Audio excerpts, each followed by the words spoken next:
Okay, we are ready to begin. We'll take opening comments from Coach Staley, and then we'll take questions for Sanaya, Chloe, and Bree. First, I just want to thank the Birmingham region and all the people that poured into this regional site. Everybody felt welcome, from our hotel to just walking around the street to being in this arena. Really felt welcoming to our game. And then just congratulate Duke on a great season and a hell of a basketball game. It's unfortunate that one of us had to win and one of us had to lose, but it wasn't from working super hard trying to get it done.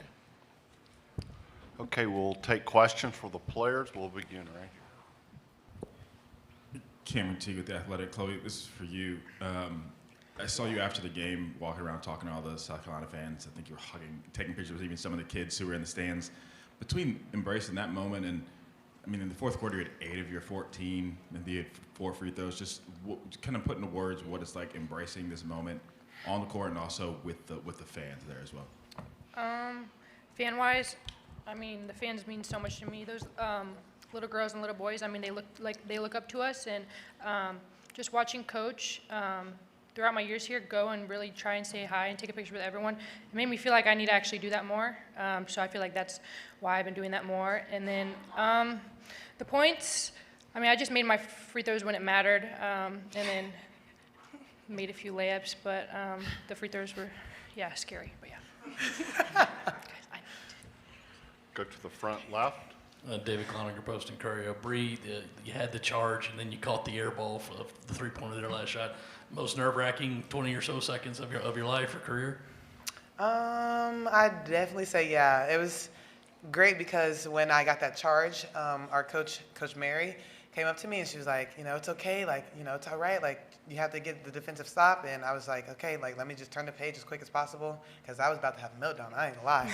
But, I just flipped the page and I was ready to catch that rebound. And did. To the right. Lulu Kesson, the Greenville News. Sanaya, for you, after Chloe hit those 2 free throws to make it a 4-point game, everyone was kind of starting to smile, and I heard you say, it's not over, it's not over. Could you talk about your desire to lock in and focus and lead in the final 2 minutes especially? Well, I just stayed disciplined. I followed the game plan. I was getting screamed at a lot, so I just tried to stay disciplined with it.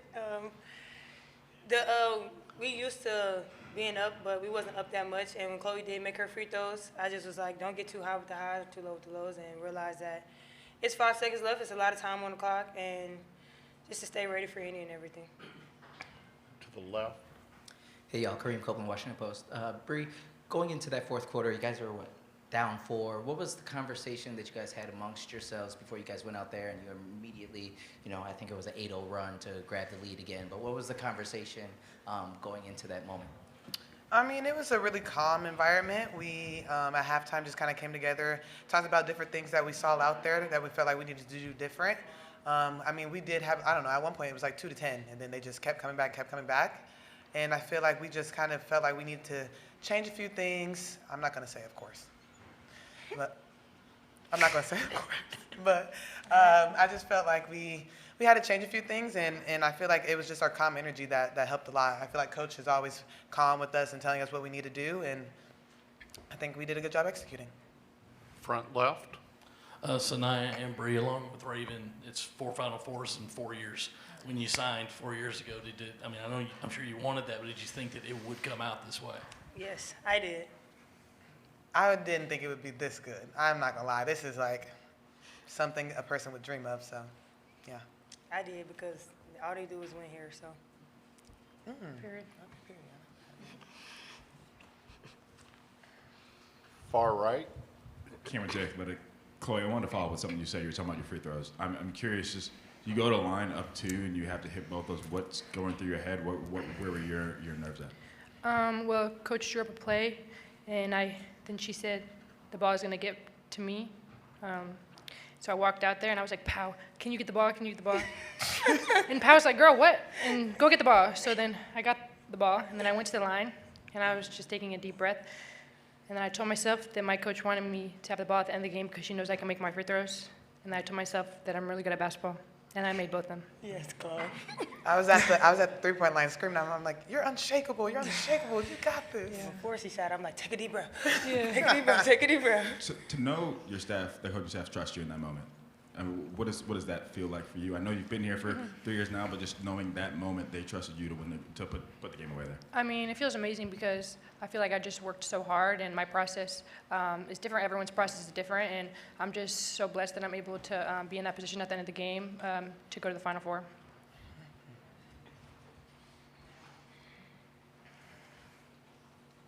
Front left. If all of y'all could touch on this, how big was Powell, especially heating up late in the third quarter when it seemed like it was really working so hard to get a shot, and then she hit those 2 jumpers and kind of kept going in the fourth? She was really big. I mean, I told her every time I passed it to her, I said, don't be afraid to shoot that mid-range. Like, they send it 2 to you or send 2 to me. Shoot that mid-range because it's quick. You got a quick release. She was big, real big. Very big. Yeah, that was much needed, and we're happy that she made those shots for us. It also kind of calmed us down. Yes.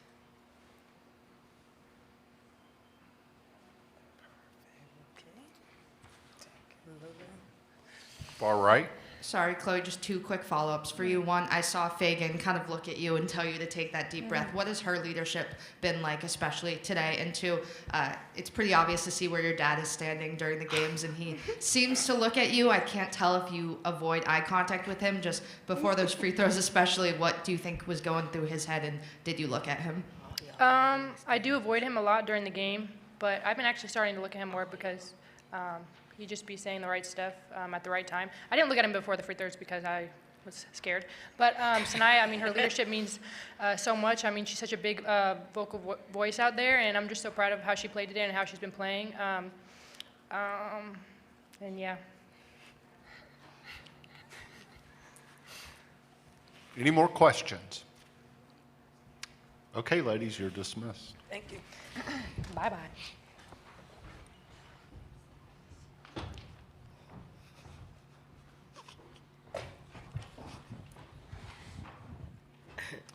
Okay, we'll start in the front.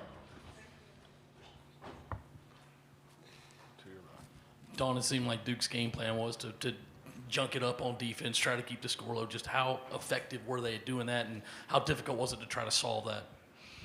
I think they were very effective. I thought that I thought they forced us into taking some bad shots that almost ended our season, really. Especially in the first half, and then the second half, I thought we tried to get the ball where it needed to go. Sometimes it disrupted that, but you know, at the end of the day, I thought when we had to make plays off of broken sets, we did it in the fourth quarter. And I think that was the difference in between them coming back and building the lead and us bearing down and making sure we win those broken play battles. Al to the left. Hey, Don, Doug Farmer, DAP. Quick one. Have you signed a baby's behind before? And the second one is Have I what? Signed a baby's behind before? You signed a baby's Oh, behind today? no, that was a first. And my hand was shaking too. And the second one, just you guys wanted, it seems a different style with just a grinded out, tough defensive effort by you and made the plays at the end. How much could that help you going to Tampa this week, that type of win versus a more offensively aesthetic, pleasing type? Well, considering I think we played either Texas or TCU, right? You know, if it's Texas, we're gonna muck it up just like we do in the, you know, in the Southeastern Conference. If it's TCU, much the same because they can score a lot of points. I just hope that we can get our offense going a little bit. We can't seem to play a little bit more fluidly. I thought we played with a lot better pace than we did on Friday. So, I mean, the pace will help some, but, you know, when you have 2 teams that really defend, it's going to look like that. So I thought both of us accomplished what we needed to accomplish while trying to get a win. Right, Al? The AP, going off of what Sanaya was saying about after Chloe hit those free throws, she was telling them like it's not over. Having your players kind of take that accountability and leadership and pull the best out of each other during a game that wasn't easy, how important was that and how big will that be going forward?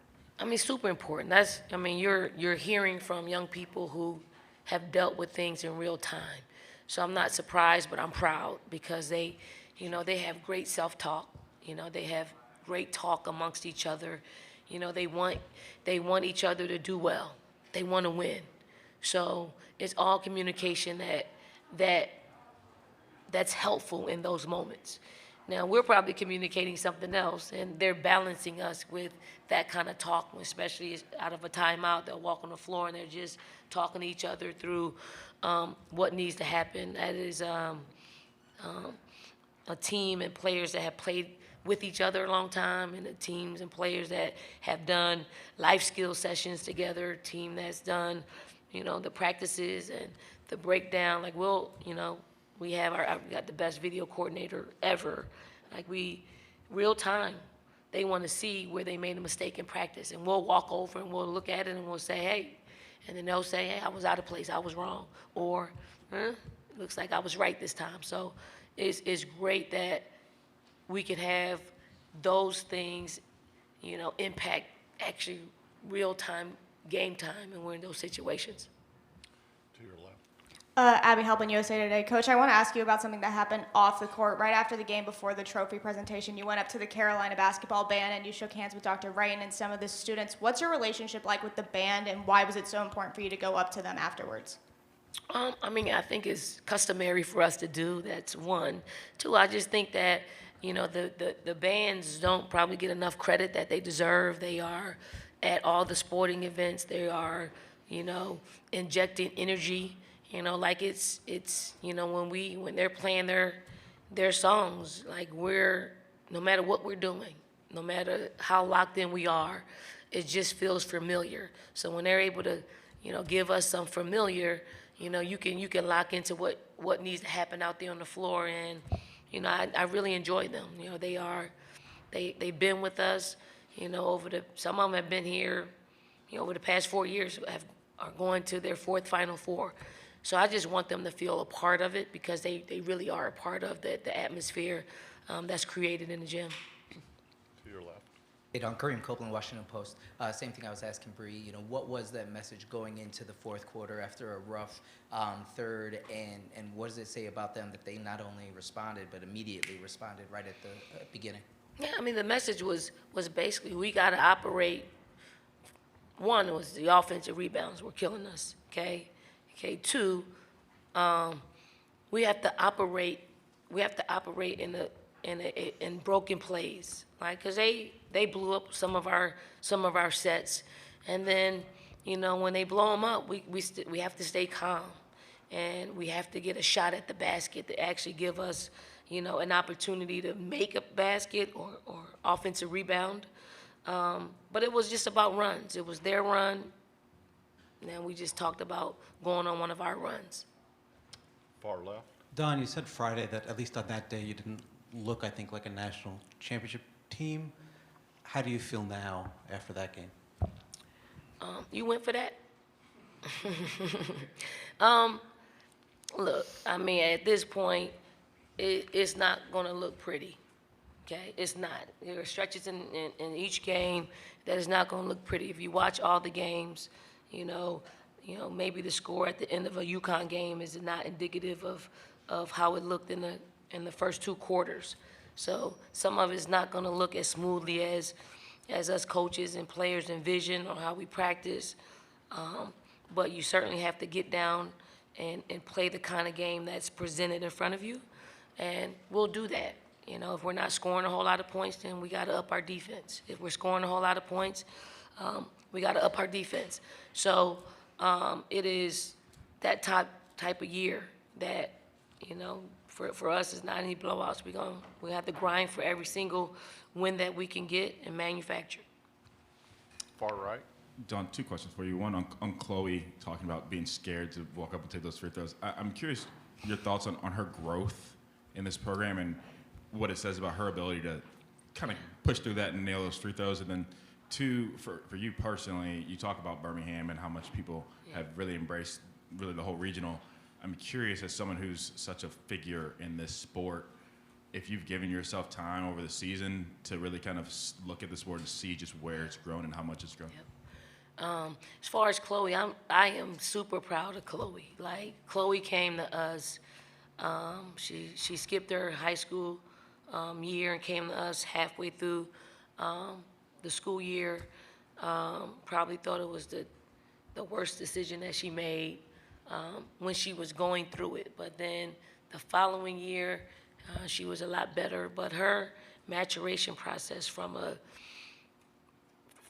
everything, like, she's grown in every aspect of her life, mentally, physically, emotionally. Like, you know, we have grown-up conversations, and I can't believe it sometimes because how she came in.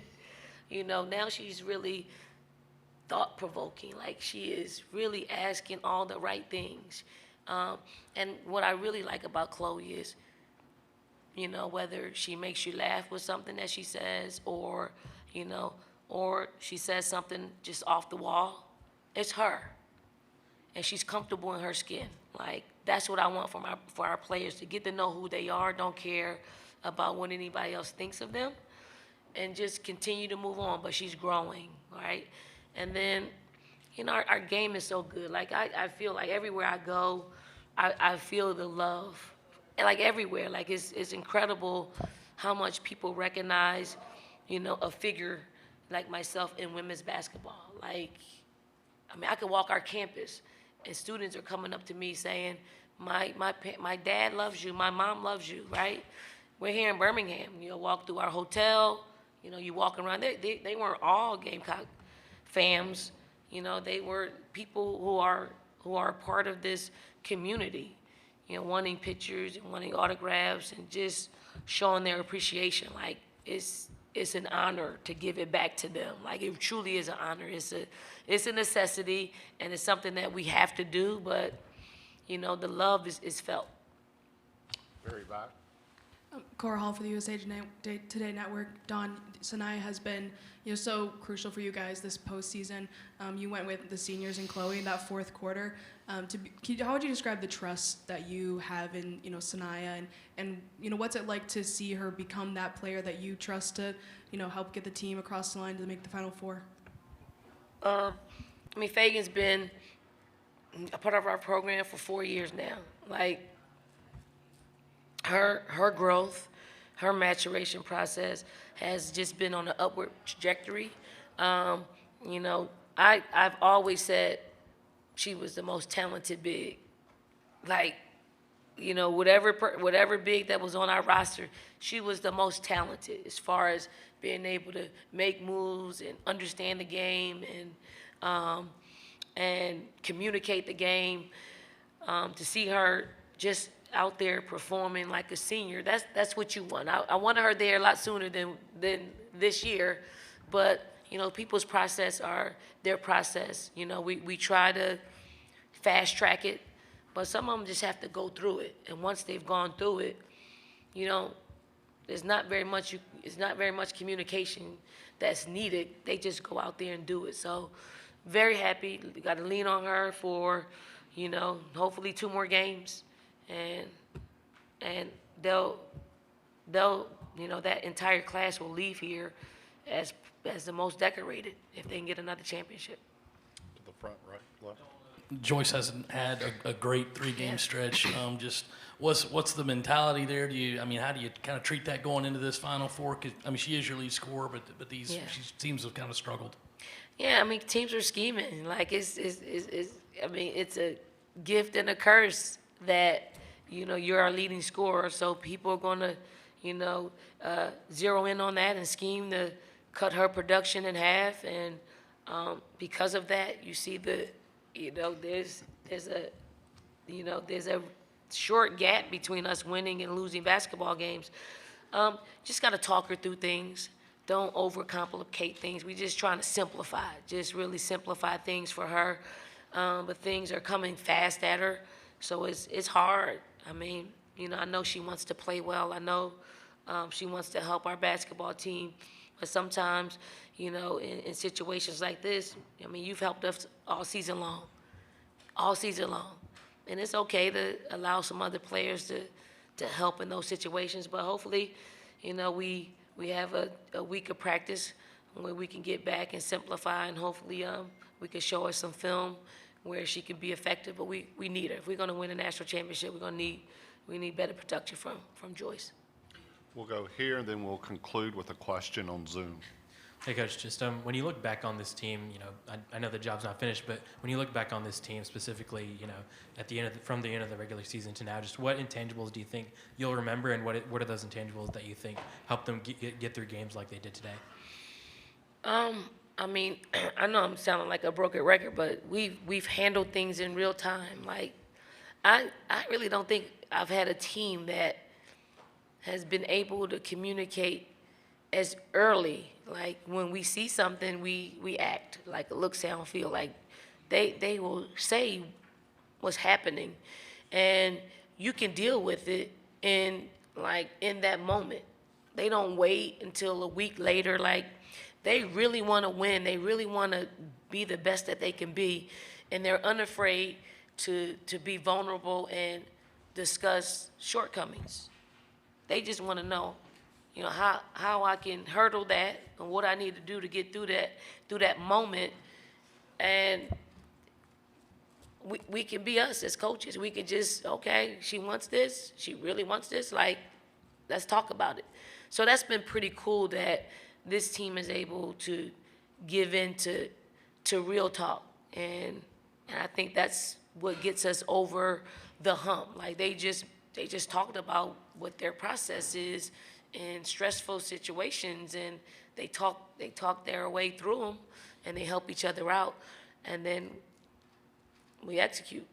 Because Chloe missed back-to-back free throws, which is something that that she doesn't normally do. So we went back to her.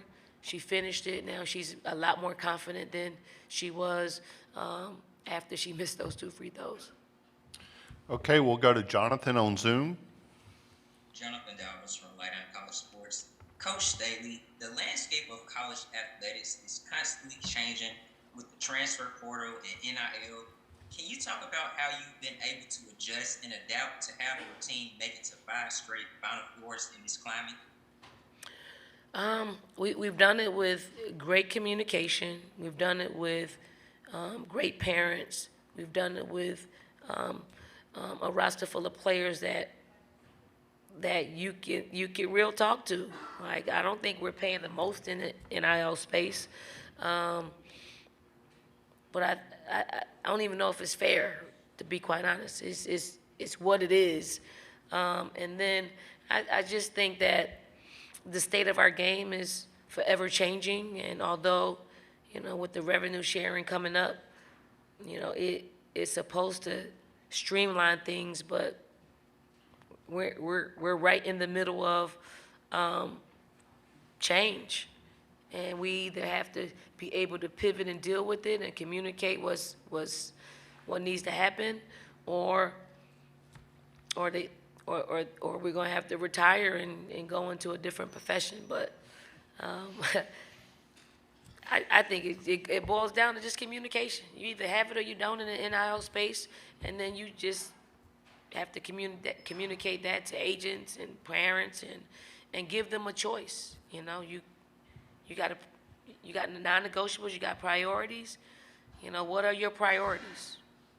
Is it NIL? If it's NIL, I'm quick to say, go get the money. Put it away. Let it compound. Okay? If you want something different, you got a different experience, and we've been to 5 straight Final Fours. We know what that looks like and feels like and sounds like, and what goes into that. We're gonna give you a different experience. That's gonna cost you a few dollars. Okay, thank you. Thank y'all.